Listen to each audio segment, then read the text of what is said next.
ప్రతిపక్ష హోదా కూడా దక్కించుకోలేని ఈ వైసీపీ పార్టీ, ఈ రాచపీనుగుల పార్టీ, ఈ దిక్కుమాలిన పార్టీ ప్రజలు చీకొట్టినా కూడా ఈరోజు వరదలొచ్చి విజయవాడ తదితర ప్రాంతాలన్నీ నీట మునిగి ప్రజలు అల్లాడుతుంటే ఇలాంటి సమయంలో చేతనైతే సహాయ చర్యలు చేయాల్సింది పోయి బురద రాజకీయాలు చేయడానికి తెగబడ్డారు. ఇదేనా మీ సంస్కృతి జగన్మోహన్ రెడ్డి? మీరు సబ్జెక్ట్ తెలియకుండా, ఎందుకు మునిగిపోయిందో కూడా తెలియకుండా, చంద్రబాబు గారు ఎందుకు మునిగిపోయిందో పదే పదే ప్రెస్ మీట్లు పెట్టి చెబుతున్నా దాన్ని కూడా ఆలకించకుండా మీ దారి మీరు ఏదో ఒకటి మాట్లాడేసి ఎప్పుడెప్పుడు లండన్ ఫ్లైట్ ఎక్కేద్దామా అనే ఆలోచనతో ఉంటే అది ప్రజలు గమనించుకోవట్లేదా అని చెప్పి ఈ సందర్భంగా నేను అడగదలుచుకున్నా. మీతో పాటు మీ కలుపు మొక్కలు, ముఖ్యంగా రోజా, సిగ్గు ఎగ్గు లేకుండా ఆమె గురించి మాట్లాడాలంటేనే నాకే చాలా చీదర పడుతుంది. అయినా ప్రజాస్వామ్యంలో తప్పదు కాబట్టి, ప్రజలకి విషయాలన్నీ ఇంకా తెలియాలి కాబట్టి నేను ఈరోజు ఆవిడ ప్రస్తావన తీసుకొస్తా ఉన్నా. చెన్నై గెస్ట్ హౌజుల్లో కూర్చొని ఇష్టం వచ్చినట్టుగా మాట్లాడతా, ముఖ్యంగా చంద్రబాబు గారు అదేవిధంగా లోకేష్ గారి గురించి ముఖ్యంగా ఇష్టం వచ్చినట్టుగా మాట్లాడుతుంది. హైదరాబాద్లో కూర్చున్నారు అని చెప్పి మాట్లాడుతూ ఉంది. నువ్వు నగరి వదిలి వెళ్ళిపోయి చెన్నై గెస్ట్ హౌస్లో శుభ్రంగా ఎంజాయ్ చేస్తున్నావు అనే విషయం ప్రజలందరికీ తెలుసు.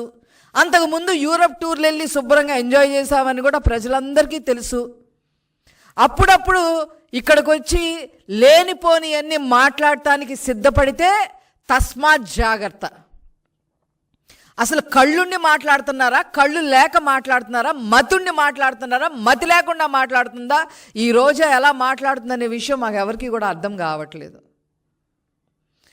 మోకాళ్ళ లోతు నీళ్లు వచ్చి ప్రజలు అల్లాడుతుంటే వాళ్ళ బాధని తన బాధగా చేసుకొని నారా చంద్రబాబు నాయుడు గారు కంటి నిండా కునుకు లేకుండా అహర్నిశలు కష్టపడుతూ ప్రజలకి నేనున్నాను అండగా అని భరోసానిస్తూ వాళ్ళకి తిండి దగ్గర నుంచి, వైద్యం దగ్గర నుంచి, సరుకుల దగ్గర నుంచి, వాళ్ళకి మానసికంగా భరోసానిచ్చే దగ్గర నుంచి, ఆ తర్వాత తీసుకోవాల్సిన చర్యలు, అక్కడ ఏదైనా ఫైర్ ఇంజిన్ ద్వారా మట్టి తీసేయడం దగ్గర నుంచి, గర్భిణీ స్త్రీలని తరలించడం దగ్గర నుంచి, చిన్న పిల్లల్ని కాపాడటం దగ్గర నుంచి,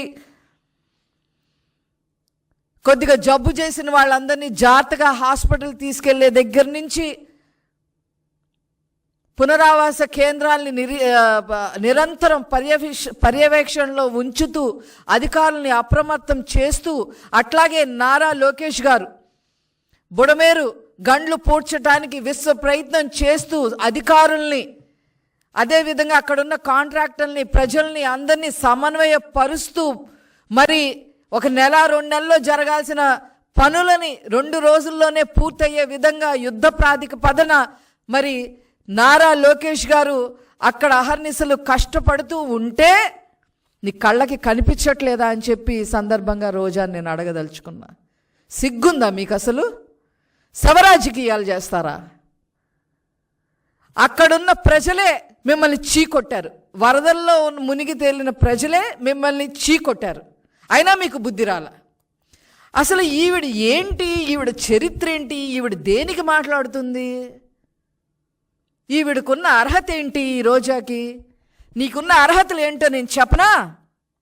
ఏపీఐసిసి చైర్మన్గా ఉంటూ కృష్ణపట్నం దగ్గర 11,000 ఎకరాలలో 2,000 ఎకరాలు 2,000కు పైన లావాదేవీలు జరిగితే నీ వాటా ఎంత తీసుకున్నావో ప్రజలందరికీ కూడా తెలుసు అని చెప్పి ఈ సందర్భంగా చెప్తున్నా.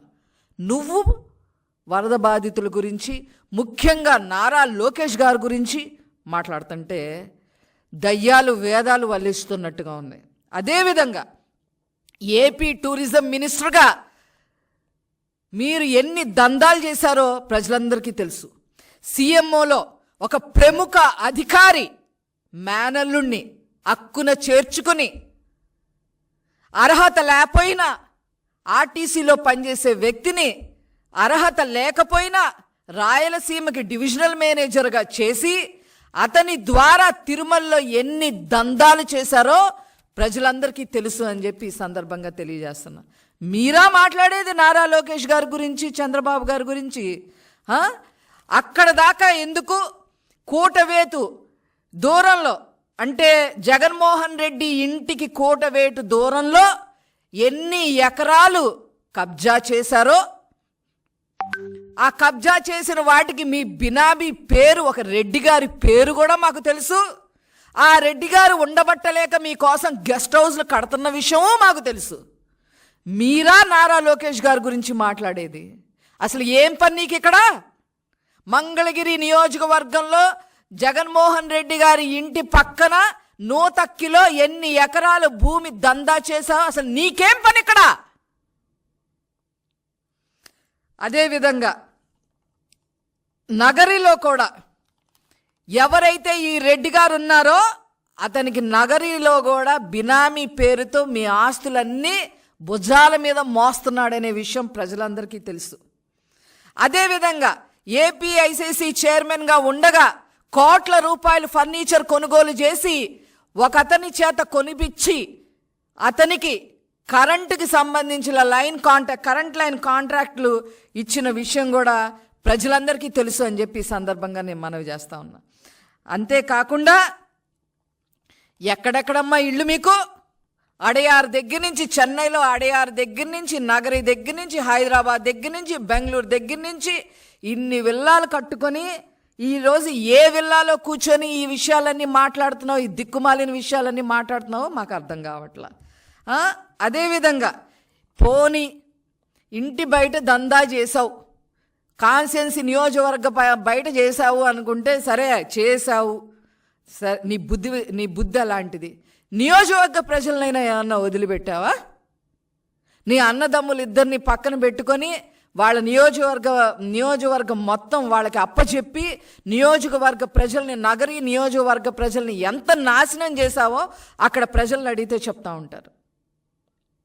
ఏ కాంట్రాక్ట్, క్వారీల దగ్గర నుంచి ఏ కాంట్రాక్టర్లు అయినా సరే మీకు కప్పం కట్టాల్సిందే. ఆ కప్పం కట్టలేక ఒక అతను హార్ట్ అటాక్ వచ్చి కూడా చనిపోయిన విషయం నీకు గుర్తులేదా రోజా అని చెప్పి ఈ సందర్భంగా నేను అడుగుతా ఉన్నా. నీకు డబ్బులు ఇవ్వలేక, లంచాలు ఇవ్వలేక, కాంట్రాక్ట్ పనులు చెయ్యలేక హార్ట్ అటాక్ వచ్చి చనిపోయిన వాళ్ళ లిస్టు కూడా మా దగ్గర ఉంది అని చెప్పి ఈ సందర్భంగా నేను తెలియజేస్తా ఉన్నా. అంతేకాదు వడమాలపేట అంజేరమ్మ కనుమ దగ్గర డీకేటీ ల్యాండ్స్